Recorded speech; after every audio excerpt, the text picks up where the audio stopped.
మావిగాన్ versus Amaravati. మావిగానికే మేము ఓటేస్తాం sir.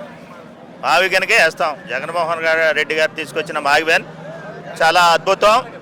3 అభివృద్ధి చెందిన మచిలీపట్నం కానీ, మచిలీపట్నం ఫోర్ట్ కానీ, అలాగే మరి విజయవాడ అంతర్జాతీయ విమానాశ్రయం, డెవలప్ అయిన గుంటూరుని కలుపుకుంటూ హైవే పక్కన తక్కువ డబ్బులతో నిర్మించుకుంటూ రాజధాని డెవలప్ చేసుకోవాలని మా జగన్మోహన్ రెడ్డి గారు చెప్పిన విధానం చాలా మంచిది. 2 లక్షల కోట్ల రూపాయలు పెట్టుబడి పెట్టే పరిస్థితిలో ఆంధ్రప్రదేశ్ లేదు.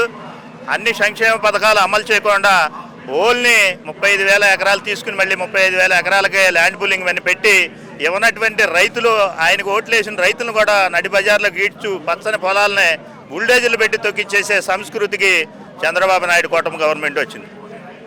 కానీ మావిగానికి బస్సు ఎక్కడానికి కూడా అడుగుతున్నారు. మావిగన్ కానీ బస్సు అంటే మరి ఇంతకుముందు చెప్పినట్టుగా అమరావతికి బస్సు ఎక్కడో చెబితే మావిగన్ అని చెప్తాం.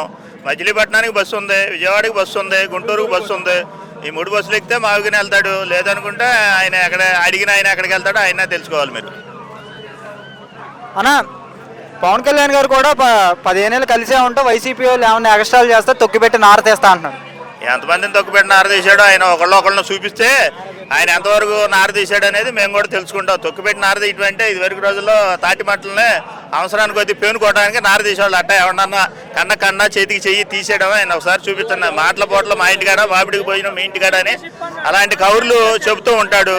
మచిలీపట్నంలో పోర్టు కట్టుతున్నది, పోర్టుకి శంకుస్థాపన చేసింది, పోర్టును అభివృద్ధి చేస్తుంది మచిలీపట్నం మాజీ శాసనసభ్యులు పేరు నాని గారు, వారి కిట్టు గారు ఆధ్వర్యంలో మరి మచిలీపట్నం ఫోర్ట్ ఎలా కడుతున్నారో ఆ రోజున 35,000 ఎకరాలు మచిలీపట్నం ఫోర్ట్ కావాలన్నారు.